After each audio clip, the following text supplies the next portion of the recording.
welcome back to the Consistency Crew podcast, episode 2. So in last episode, we really dove deep in how to be consistent and how to have consistent routines. Well, in the Consistency Crew, we won't just be talking about how to be consistent, but also what you can be consistent at, what qualifies as good and bad habits, and what you can actually do to improve your life in mental and physical ways. So a good way to begin or start consistency is something really simple. Whether that's doing your skincare every night or even taking a picture, like you can take a picture of something, the same thing every single day to practice consistency and remembering you're supposed to be doing something at the specific time or specific date. Another thing that can really help is you can write down what you're thankful for or grateful for every single day. You can do it at night or in the morning. I prefer to do it in the morning. I'll just journal or write down just like a page or even a paragraph just of something you're thankful for. That's a great way to practice consistency. Just doing something small to start is completely fine. It's good. At least you're getting somewhere. I began with just journaling or reading or just doing something I love in the morning or at night before I go to sleep or right after I wake up. Just like something short that I have to remember every single day to do, or once a week. It doesn't, consistency does not just mean every day. It means doing it in a consistent schedule that your life allows you to do. Whether that is once a day, once a week, twice a day, once a month, depending on what it is, obviously, but consistency is not about pressuring yourself into doing it every single day. Now, obviously, if you just feel a little out of it and you don't really want to do it, you should still try to push yourself to do whatever you're trying to do, whether that's working out or doing your skincare or anything like that. But I think the problem sometimes is that people think of consistency as every single day hardcore. You have to be there no matter what, which you do and you should be there no matter what. But you should not have to pressure yourself and make yourself work that hard, especially as a kid, just trying to work yourself so hard that, that's crazy. That's so unnecessary to me. But I work out most days. I work out 6 days a week. And that's enough for me. But that might not be enough for you. That might be too much for you. Your schedules and routines and workout life and fitness life and schedules are all going to be different than mine. I might be able to have time to do something while you might be like, no, I'm way too stressed. I can't work out every day. That's fine. Work out 3 times a week, twice a week. Once a week, just to have your body moving in that specific manner is fine, as long as you continue moving your body every day. That could be a walk, that could be a run, that could be a sport. But I think it's important to actually put a sophisticated workout at least once a week into your general life. I just think that gives you so much balance and makes you feel so much better. I mean, it makes me feel better. But yeah.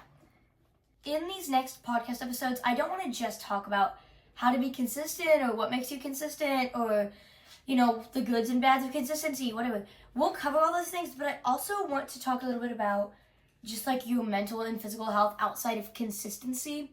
There are so many people who overwork themselves. They're just trying to lose weight or they're trying to gain muscle super fast. It's not a fast process. It takes time. It's slow, but it's such a fun journey that you get to experience with yourself. It makes you feel so much more confident and uplifted all the time.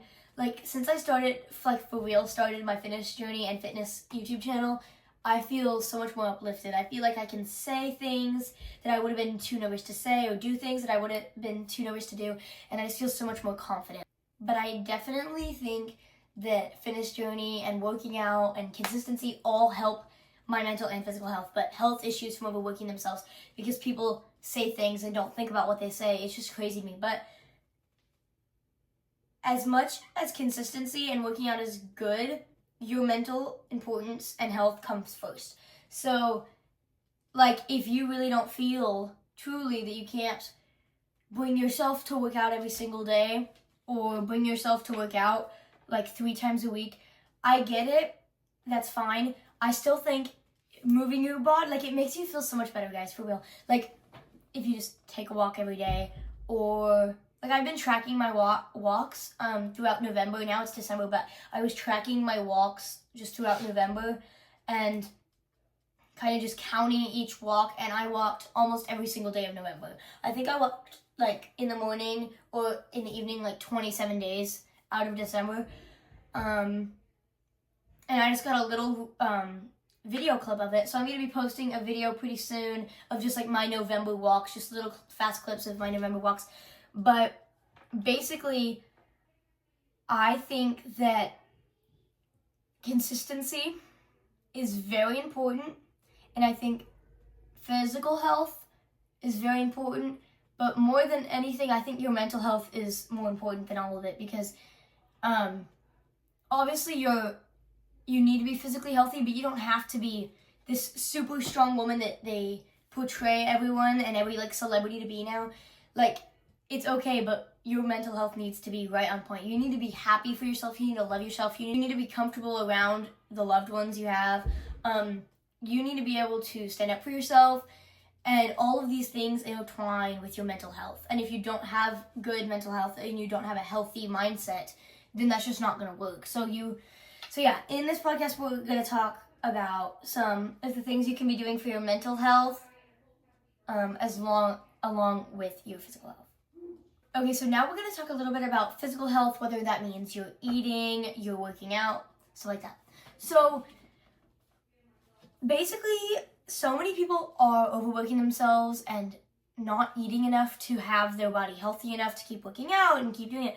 And overworking yourself is definitely not the answer. Life is all about balance. I make a bunch of videos about how balance is the main source of everything, which, guys, it really is. I have a few methods. They're called the 80-20 methods. So, number one, for the food method, it's 80% whole food, so 80% healthy foods, whether that's vegetables, fruits, anything that, like, healthy foods, like, proteins and stuff like that. 80% whole foods and 20% soul foods. So soul foods are like ice cream and brownies and popcorn or cookies or cake or whatever. I think that it doesn't have to be something that's like, oh, it's half and half. Oh, I have to count my calories. No, you shouldn't have to, especially if you're a kid. But I think you should find a balance. I think with every meal, you should have a protein, a carb, a fruit or legume. I think that you should definitely have balance. So I think on a plate, let's say a dinner plate, I think a dinner plate should have something like chicken or fish or tuna or beans or something like that for protein. And I think it should have a vegetable like broccoli or cucumbers or squash or zucchini or whatever. And it could have a carb, so whether that's bread or rice. So that's my food method. My working out, I have a 70-30 method. Instead of 80-20, I have a 70-30. So 70% work for working out or fitness, and then 30% rest. No matter what you're resting, whether that's physically resting or mentally resting. So some of my physical restings are like, taking a nap, sleeping, reading, watching Netflix, stuff like that. But then some of my mental resting is I just want to go shopping, or honestly, even doing my laundry is sometimes a mental rest for me. I'll just like turn on some music or my show, and I'll just fold laundry. That's kind of a mental rest for me. So I use mental and physical restings for my 30%. And then that 70% is all working, whether that's going for walks, going for runs, doing your workouts. I use a workout app, but you can also use, you can also just make your own workouts. I use both usually, but I think it's, again, in anything in life, balance. Like, think of anything. Everything has to have balance, whether that's watching TV, scrolling. You have to have balance. 80% of the time, you need to be off screens. 20% of the time, you can chill and watch Netflix, Everything has balance, but I think that my physical health is good and very strong. My mental health is good and very strong, but only because I follow these rules. I am consistent, but I don't overwork myself. I think it's really important that you don't feel guilty when you have a rest day. Let's say I'm sick, okay? I hate being sick, and I don't want to work out. That is totally fine. You shouldn't have to work out when you were sick. If your brain is telling you need to work out, your brain is wrong. When you're sick, there's no reason you should have to overwork yourself, because it is so easy to get so tired when you're sick and so overworked much easier when you're sick. So I think that that's really important. If you're sick for a week and you don't work out, you should not be like thinking when you're going to sleep, oh my gosh, I missed my workout, I'm gonna fail, I'm gonna gain weight, I'm gonna lose muscle. No, you shouldn't be like that. You should be like, okay, I've been doing so good at consistency, and then I got sick and I missed my workout this week. That's fine. You'll make it up. And it's not always about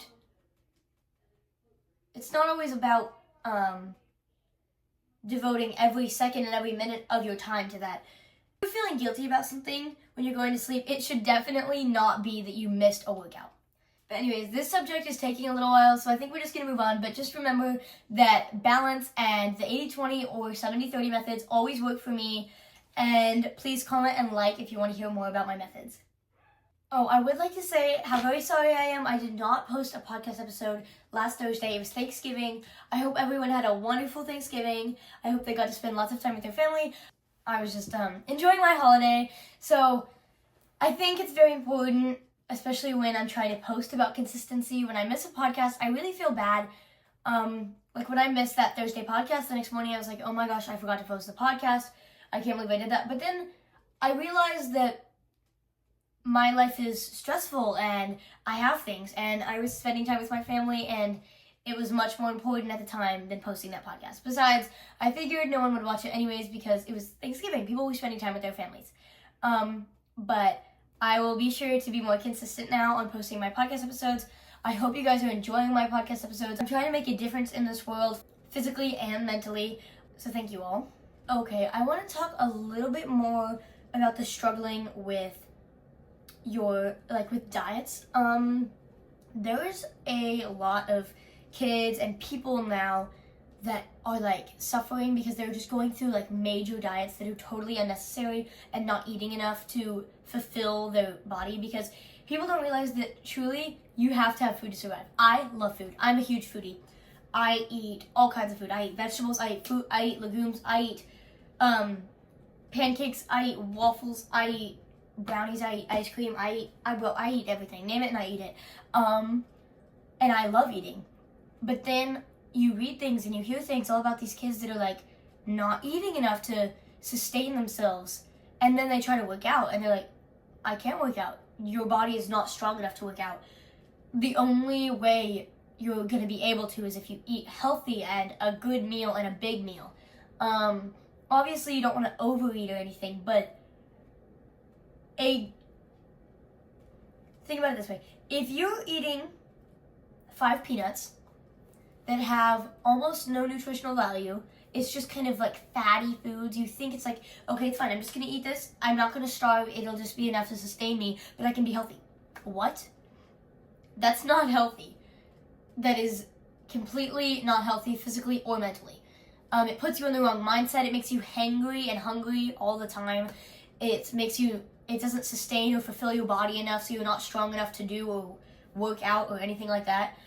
But then if you have a meal with protein helps your brain. That's perfect for mental health and physical health. Then you have a little rice. Oh yes, rice is a soul food and a whole food because it has, depending on the rice, it has some nutritional value, but it's also so good. And then I'm going to have a brownie because there's my other 10% of my soul foods, and I love it. And then let's see, I think I'm going to have some cucumbers with some spinach and artichoke dip and some carrots. That is amazing. The protein, that's going to help. The vegetables, that's going to help. Let's be honest, the soul foods are going to help. The rice, that's a delicious carb. That's going to help. All of those things, a big, delicious, nutritious meal is much better than no meal. So I think a really important thing is to remember to eat well and good. And I'm not talking eat a big meal of a peanut butter and jelly sandwich. A peanut butter and jelly sandwich is not a very nutritious meal. So peanut butter is pretty nutritional, and then jelly's not, and the bread is not, which obviously it's fine to have those sometimes, but if you're just like, okay, yeah, my nutritious meal today is I'm going to have a peanut butter jelly sandwich and carrots. That's really not nutritious enough. You need, for one, there's no protein besides the little bit of protein in peanut butter. What I mean by nutritious meal is you need to put all of the things together. So I think a really good meal that I love, so I don't eat meat. I'm a pescatarian, which means my meat and protein source comes from seafood. So something that I really like to eat for sometimes breakfast or like lunch is I'll cook up some rice, cottage cheese, and then eggs, and I'll just kind of, and avocado, and I'll just stir that together, and it's so good because I have rice as my like yummy carb, I have a bunch of avocado as my healthy vegetable, I have cottage cheese as my protein, and then I have eggs as another protein and another kind of just delicious food. I love that combination. It's so good. It works for breakfast, lunch, or dinner. So that's what I really like doing. And then I love protein pancakes and protein waffles because a lot of people think they taste different, which I suppose they do, but I just love the taste of pancakes, and then you add protein, and then it's a double whammy. So I really like things like that. If you guys want it, please leave a comment down below, and I will make a whole food video on good meals to eat for breakfast, lunch, or dinner that have a lot of nutritional value, some soul foods, and make you feel fully fulfilled and ready to go. I am a pretty good food expert because I used to just kind of eat crap, like not junk food like brownies all day, but like I would just eat mac and cheese and grilled cheese and just like all these like not nutritional, just good meals for kids. But really, I prefer those meals that, let's be honest, all those influencers should make. They're like, oh my gosh, this is so good. Really, it is good. I really love something for breakfast. It's called chai seed pudding. You either make it the night before or in the morning and then eat it later. But you have yogurt, and then you put chai seeds in it, or like fruit or granola, and then you just put it in the refrigerator for a little bit, and then you eat it. It's so good. Like, so easy, so fast. You just have to have the supplies, and it's just so easy, so fast, and so delicious, and so nutritional. So leave a comment down below if you want me to make any food videos, and let me know what kind. I can make individual ones, whether that's for breakfast, lunch, or dinner, or I can make kind of just a whole episode telling you a bunch of ideas, recipes, and meals. I also make meal plans, so I will be posting a meal plan and a fitness workout on my channel later today, so go check that out. And then obviously my schedules, like I've said before, my schedules and meals might not work for everyone because I don't eat meat and stuff, and I am homeschooled, so I have different, schedules than everyone, but I'm going to be posting some of my schedules and some meal plans for you guys to go check out to get inspiration or to use them. So I know this podcast episode is a lot shorter, but I really appreciate everyone watching. I hope you like and subscribe. I hope you're loving all my podcasts and YouTube channels, and I really hope they're helping you. Love you guys, and have a great day.